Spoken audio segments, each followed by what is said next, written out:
Thank you. आज मैं बहुत नर्वस हूँ क्योंकि आज मैं पहली बार अब सबके सामने स्टेज पर आया हूँ और इसीलिए 2 दिन और 3 रातों से मैं ये स्पीच बार बार लगातार प्रैक्टिस किए जा रहा हूँ।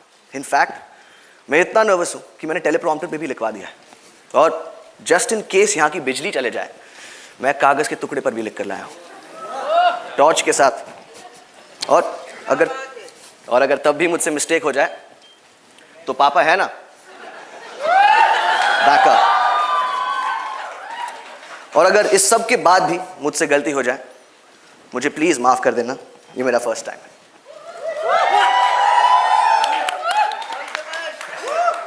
Hey everyone, welcome back to Power in Frames, where a failed political science student does a political analysis of movies, TV shows, and pop culture. Thank you so much for the love on my last video on Direct 2. Today we're diving deep into Bollywood's recent news, AryanKhan's launch. Before we dive in, please make sure to hit the subscribe button, like this video, and share it. It really helps the channel grow. Let's acknowledge the first thing. He really seemed nervous, but he really did okay delivering the message. His launch wasn't just about talent or even the privilege of being a SRK's son. It was about strategy. Let's just start with the most underrated part of that strategy: scarcity. Same tactic that was employed for the Sayara movie cast, especially Ahan Pandey. Aryan barely puts himself out there. He's practically allergic to oversharing. No endless interviews, no messy Instagram lives, no 20 TikToks a day. And you know what? That mystery, it worked. Think about it. We live in an age of social media overdose. Every celeb launch comes with a constant flood of PR campaigns and image building. But Aryan Khan flipped that script. He played a different game. He kept himself scarce.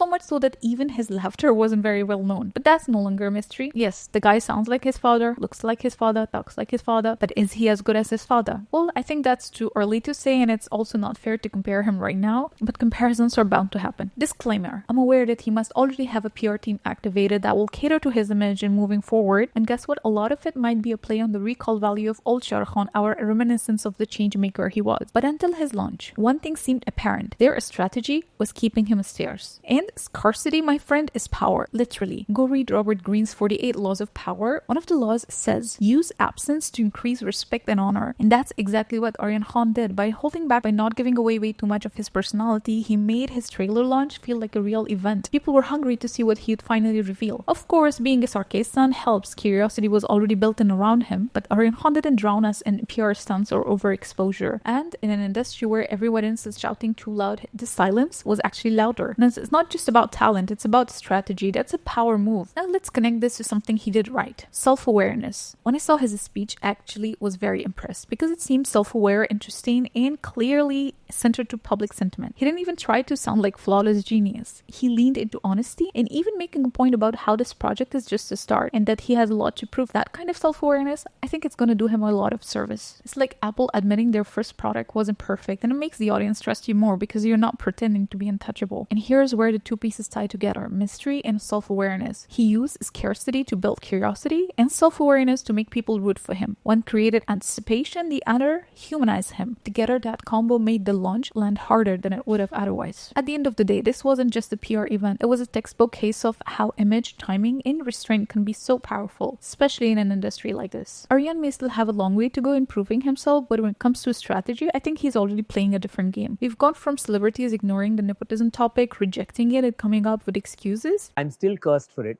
I'm still trolled for it. I'm still abused for it. And now I'm not bothered about it. You're not bothered. You know, it went from annoyance to amusement. Now I'm amused every time. Like, I'm like, what? Yeah. Okay. I mean, like, it's so last season now. Like, come up with another problem. I mean, don't go on and on and on and on about nepotism. You don't know what the hell it is also. Right. You don't know what it is. So what should I do? Right. If I have a child, I should not give them the privilege of what I'm doing. Sonam, Kangana recently made a comment on Star Kids and nepotism, how it's there in the industry. Yeah. And Alia also gave a response to that. So do you want to say anything, considering that you also have I don't even know what Kangana said. मैं तो travel कर रही हूँ आजकल. What has she said? She keeps saying things all the time. I don't know what has she said. She's very entertaining. I love Kangana. I look forward to her interviews.